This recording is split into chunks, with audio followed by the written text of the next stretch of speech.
Look at this. The garbage reaches to the top of this fence.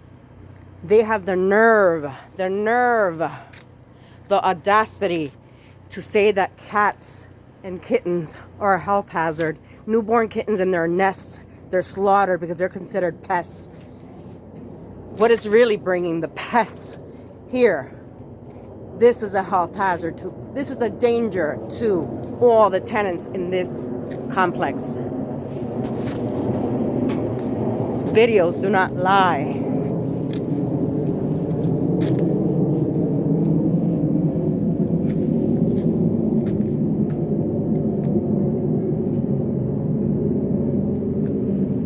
You can see the top of the garbage coming even out of the fence. These are tall fences.